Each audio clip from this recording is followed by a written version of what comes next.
Alors, on est avec Marie Lacroix qui va nous faire une keynote, on dit ça comme ça. Hein. C'est plus chic que PowerPoint, je crois. Hein. Une présentation sur les talents, un nouveau rapport de force. Donc, toi, tu es docteur en neurosciences.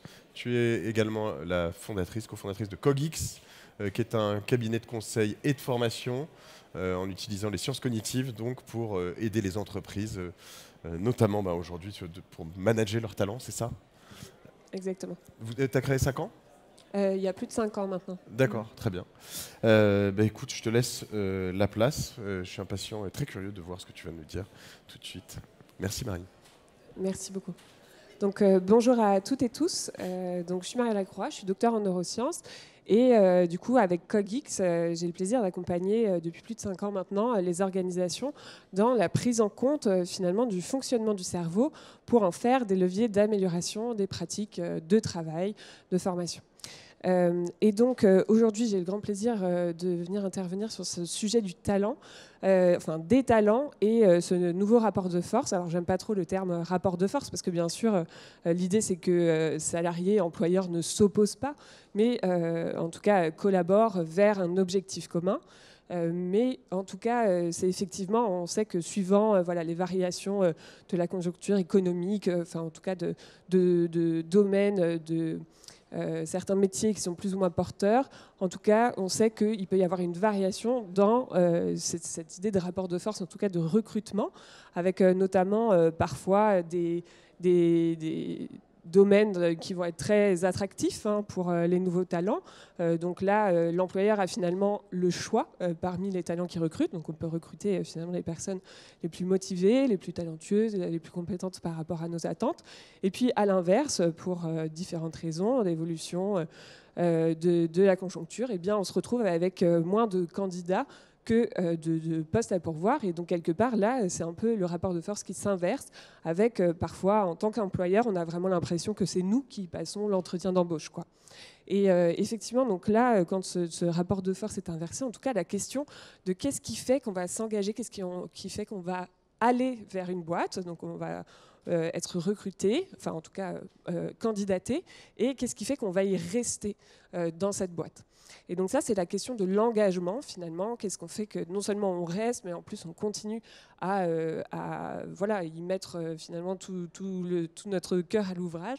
Et donc cette question de l'engagement au travail, l'idée là, enfin, je n'ai pas de prétention de parler de l'engagement de manière hyper exhaustive, mais bien de l'aborder avec l'approche des sciences cognitives, parce que la compréhension de notre cerveau nous donne quelques billes sur comment est-ce qu'on peut justement promouvoir, maintenir cet engagement.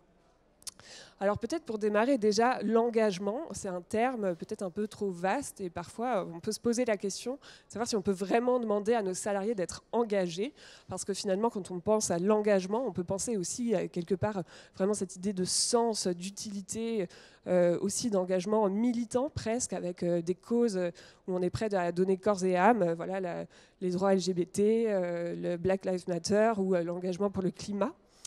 Mais finalement, en tant qu'entreprise, on ne peut pas forcément rivaliser avec ce type d'engagement, mais par contre, on peut effectivement se poser la question de la motivation. Qu'est-ce qui fait qu'on va être motivé à venir dans un endroit et à y rester et à produire, participer aux objectifs collectifs.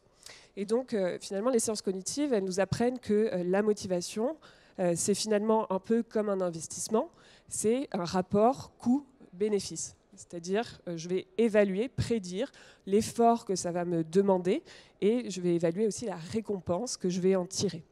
Et donc, finalement, il y a vraiment cette balance qui est effectuée à chaque fois, un choix, ce qui va faire qu'on va s'engager, s'investir, en tout cas, quelque part. Et bien, c'est cette balance entre ces deux choses.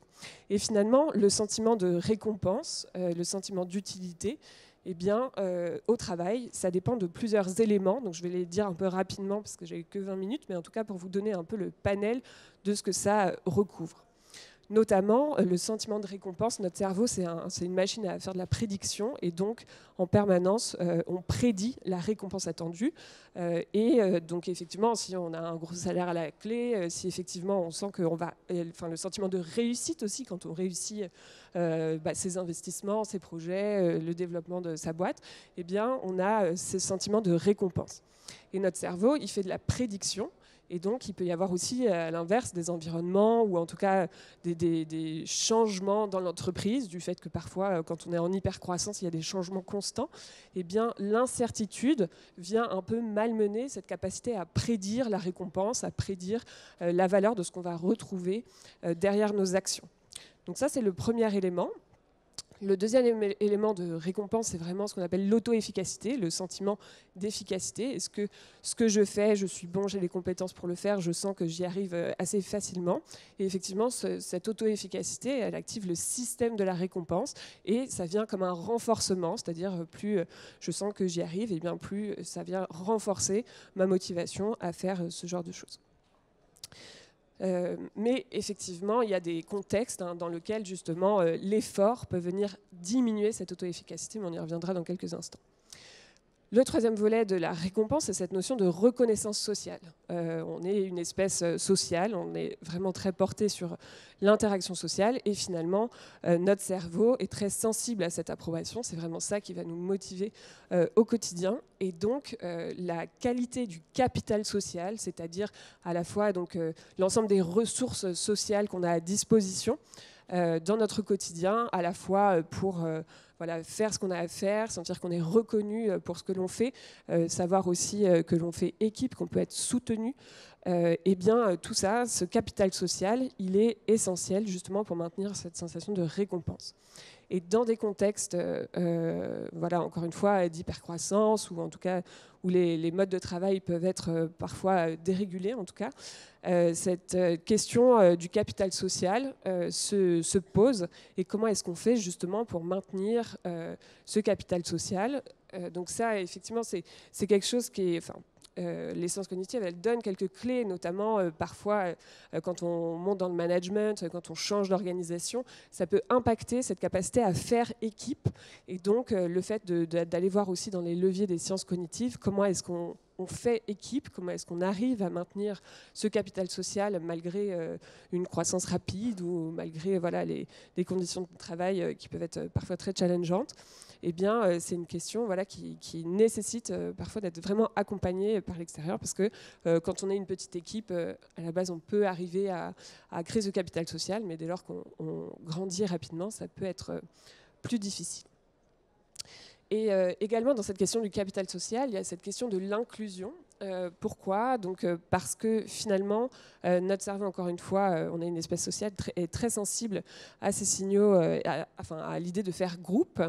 Et on sait que l'exclusion sociale, ça provoque dans le cerveau la même réaction qu'une douleur physique. Donc, notamment quand on ne se sent pas inclus dans un collectif, eh bien, ça crée vraiment un sentiment très négatif. Et donc la question aussi de l'inclusion, qui est une question qu'on a pu aborder notamment avec notre partenaire Sista, qui pose la question de l'inclusion des femmes dans le monde de la finance, pose cette question-là, comment est-ce qu'on accompagne au-delà de la diversité, le fait d'amener de la diversité dans les entreprises, comment on favorise le sentiment d'inclusion, c'est-à-dire on sent qu'on fait partie du groupe. Et ça aussi, effectivement, c'est pas si simple à mettre en œuvre et ça peut être une cause finalement de départ ou en tout cas de perte d'engagement. Et puis finalement, le dernier volet de cet aspect récompense, c'est vraiment le sentiment d'utilité. Est-ce que je sens que ce que je fais est utile, à la fois la performance collective, je contribue à cette performance collective, je sens que je œuvre pour le bien commun, pour un service public, je suis aussi finalement, je contribue de près ou de loin à une cause plus large, comme justement des causes plus militantes autour de la préservation du climat, par exemple. Et puis, j'arrive à aussi contribuer à des valeurs sociales qui me portent à cœur, etc. Donc, ce sentiment d'utilité qui est aussi extrêmement important. Donc là, on a vu à travers ces différents aspects comment est-ce que la récompense, la récompense contribue à une motivation. Et puis, à l'inverse, justement, ce qui va peut-être freiner notre motivation, l'envie de s'investir dans une activité, dans une tâche, dans un projet, eh bien, c'est l'effort à fournir. Donc ça, c'est justement le coût que l'on prédit. Et derrière cet effort, il y a non seulement les ressources physiques, matérielles, mais bien sûr les ressources cognitives. Et c'est là-dessus du coup que l'on se focalise, parce que finalement, au XXIe siècle, eh bien, on peut se dire que le coût du travail, c'est avant tout le coût cognitif du travail, le coût mental. Et donc ça, c'est des volets justement où finalement, si on veut pouvoir attirer des talents, pouvoir les maintenir, eh bien, l'idée, c'est justement d'aller diminuer ce coût du travail, cet effort prédit par le travail. Et aujourd'hui, il est grand temps quand même de réfléchir à comment est-ce qu'on peut mettre, en tout cas, agir dans l'organisation du travail pour diminuer ce coût cognitif. Donc ça, cette idée de prendre en compte le fonctionnement du cerveau pour se dire comment est-ce que j'adapte le travail au fonctionnement du cerveau pour diminuer ce coût mental, eh bien, c'est justement un peu notre raison d'être à Cogix, parce qu'on se rend compte que on a beaucoup parlé de qualité de vie au travail, de bien-être au travail, mais l'idée là, c'est d'aller un peu plus vers la nouvelle appellation, donc qualité de vie et de conditions de travail. Donc comment est-ce qu'on change vraiment dans le travail la manière de faire, d'interagir, de collaborer pour justement diminuer ce coût cognitif du travail. Et donc derrière ces coûts, il y a plusieurs éléments sur lesquels on intervient, parce que justement les sciences cognitives apportent beaucoup de connaissances là-dessus et aussi de leviers d'amélioration à mettre en place dans les organisations. Donc notamment ces coûts, c'est celui de la charge mentale, celui de la fatigue mentale et du besoin de récupération. Voilà. Et donc notamment quand on parle de ces coûts du travail, en fait on se rend compte que cette fameuse tendance quiet quitting, là, si vous en avez entendu parler, cette idée de faire finalement que ce qui est sur le contrat de travail, de ne pas s'engager plus, de ne pas prendre plus de responsabilités, eh bien ça rejoint un peu cette idée de finalement par rapport aux récompenses qui sont proposées, eh bien l'idée c'est de ne pas dépasser l'effort qu'on est prêt à mettre. Et donc, c'est à cette condition seulement que l'on peut rester motivé. Et donc, finalement, quel est ce coût du travail? Quel est ce coût cognitif du travail? Donc, pour la charge mentale, notamment, il y a beaucoup de choses sur cette slide, peut-être justement, ça illustre un peu l'idée de la charge mentale, mais en tout cas, c'est cette idée que quand on face à la quantité d'informations que l'on a à traiter au quotidien, la manière de recevoir l'information, c'est à travers différentes fonctions cérébrales, et notamment une fonction qu'on appelle la mémoire de travail, qui est une mémoire de très court terme, une mémoire immédiate qui nous permet de traiter l'information. Et donc, pour vous faire un peu comprendre le fonctionnement de cette mémoire de travail, je vous propose là, au retour de déjeuner, d'essayer de mémoriser cette séquence de nombres. Donc, essayez de mémoriser cette séquence de nombres et puis d'être capable vraiment de vous l'imprégner de sorte que vous soyez capable de la réciter à l'envers, quoi, sentir que vous puissiez vraiment manipuler les nombres dans votre tête. Ça va ? Normalement, on sent effectivement que ça nous demande un peu de concentration, mais qu'on y arrive. Maintenant, je vous propose de faire la même chose avec cette séquence. Voilà. Donc, quand je vois vos réactions, effectivement, ce que vous ressentez, c'est justement cette surcharge mentale, cette surcharge informationnelle. Et d'où ça vient, cette sensation-là de surcharge informationnelle? Déjà, je précise, c'est possible de faire ça, mais en utilisant des stratégies, etc., de regroupement, etc. Mais autrement, c'est vraiment impossible, et c'est impossible pour tout le monde d'essayer de retenir un par un ces chiffres. Il faut beaucoup d'entraînement, mais en tout cas, ce que ça montre, c'est justement cette surcharge mentale. Elle vient du fait que notre mémoire de travail, cette mémoire qui traite l'information, elle est très limitée. Et elle est limitée de manière universelle à environ 7 informations à la fois. Dès lors qu'on va au-delà, eh bien, c'est ce qu'on appelle la surcharge mentale. Et on voit que dans nos environnements de travail, comment on peut à chaque instant être un peu au-delà dès lors qu'on a justement de l'hypersollicitation. On voit comment on peut dépasser rapidement cette quantité de 7 informations. Et notamment, on sait que dans les environnements hyper sollicitants, justement, cette charge mentale, elle est malmenée. Pourquoi ? Parce que là, c'est une étude où en moyenne, les collaborateurs recevaient 64 notifications mail par jour. Je ne sais pas si vous êtes plus ou moins maintenant aujourd'hui avec les Teams, WhatsApp, etc. On peut être à beaucoup plus. Et ce qu'ils observaient, c'est qu'à chaque notification, eh bien, en moyenne, les personnes mettaient 6 secondes pour réagir au nouvel email, pour prendre connaissance du nouvel email. Donc, ils s'interrompaient dans leur tâche pour répondre à cet email. Et finalement, ce qu'ils observaient, c'est qu'en moyenne, 3 minutes étaient perdues pour revenir à la tâche de départ. Donc, ce n'est pas que le temps passé pour l'interruption, mais c'est bien le temps qu'il faut pour revenir dans l'activité qui est en cours. Et donc, c'est ça, finalement, le coût cognitif de l'hypersollicitation, c'est que finalement, il y a ce temps-là, du fait que voilà, notre mémoire de travail est limitée, il y a ce temps-là qui est systématiquement perdu à chaque interruption.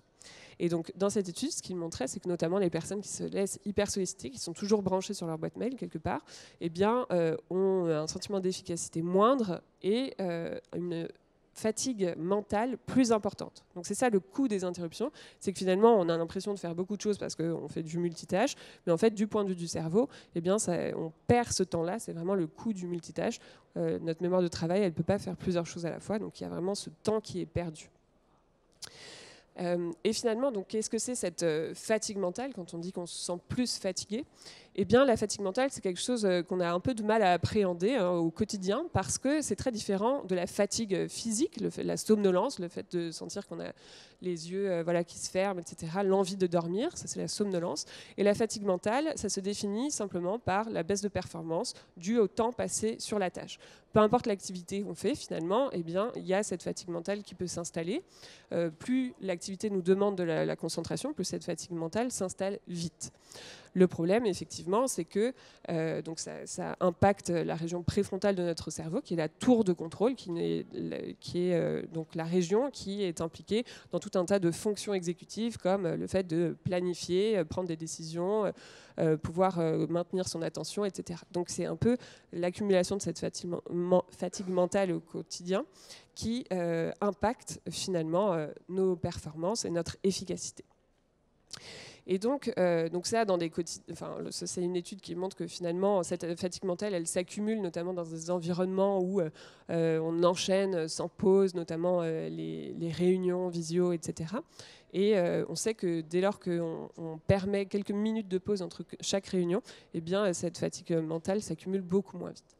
Donc il y a cette question vraiment de la culture de l'urgence, la culture de l'hypersollicitation, qui vient vraiment impacter déjà l'effort ressenti qu'on a à la tâche, et puis aussi les performances réelles, et donc aussi qui finit par impacter ce sentiment d'auto-efficacité qui fait partie vraiment de la récompense. Donc on peut se dire finalement, à force d'accumuler, c'est dans l'organisation du travail un peu ces faux pas vis-à-vis du fonctionnement du cerveau, est-ce qu'on ne provoque pas cet épuisement ? Et c'est le cas pour n'importe quel domaine, même dans des domaines vraiment militants, où les gens sont engagés, le sentiment d'utilité, de récompense peut être très élevé. Et bien finalement, quand justement ces conditions de travail, ces conditions nécessaires pour maintenir un équilibre cognitif ne sont pas respectées, eh bien elles finissent par s'épuiser et du coup arrêter leur engagement, alors même que toutes les conditions seraient normalement réunies. Et puis le dernier élément, c'est cette notion d'équilibre vie pro-perso qui est très présente aussi dans le quiet quitting. Et finalement, cette idée que pouvoir mobiliser ses ressources mentales et physiques pour répondre aux challenges du quotidien, eh bien, c'est pouvoir avoir ces ressources. Et on sait qu'il y a vraiment un équilibre qui se fait entre la dépense des ressources mentales et physiques et leur récupération. Et donc, si on grignote en fait sur ces temps de récupération, donc ces temps où on s'investit dans autre chose que le travail, notamment on peut avoir un sentiment de maîtrise sur des activités différentes, aussi de la relaxation, etc. Ce retrait du travail, eh bien, ça participe vraiment à cette récupération. Et cette récupération est physiologique. Et le problème, c'est que justement, dans des environnements, encore une fois, hyper sollicitants, où l'équilibre vie pro-perso est plus ou moins respecté, notamment, il n'y a pas forcément de déconnexion qui est encouragée à l'échelle de l'organisation, eh bien, ça peut avoir des répercussions long terme, notamment sur l'accumulation de cet effort ressenti et donc du désengagement. Donc finalement, par rapport à ces ressources cognitives, il y a vraiment des leviers organisationnels à mettre en place.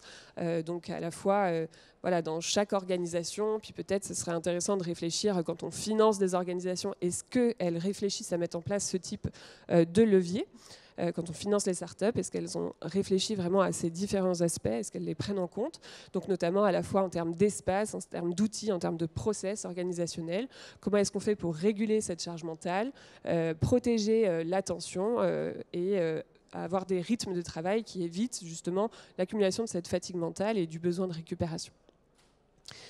Et ça, bien sûr, en plus des leviers de récompense autour du capital social, etc., et du sentiment d'auto-efficacité.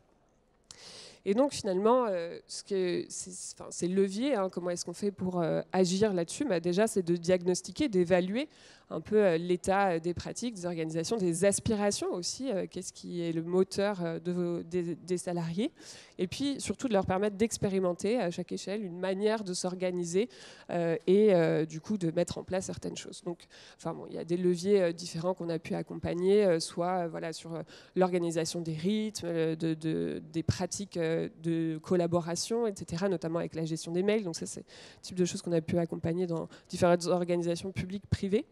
Et aussi, par exemple, l'équilibre vie pro-perso avec l'accompagnement de la mise en place de la semaine de 4 jours qu'on a eu l'occasion d'accompagner aussi. En tout cas, ces questions-là, elles sont différentes pour chaque boîte, mais elles méritent d'être posées systématiquement pour aller vers la rétention des talents et pouvoir aussi attirer des talents. En tout cas, je vous remercie beaucoup pour votre attention. J'espère que ça n'a pas été trop rapide.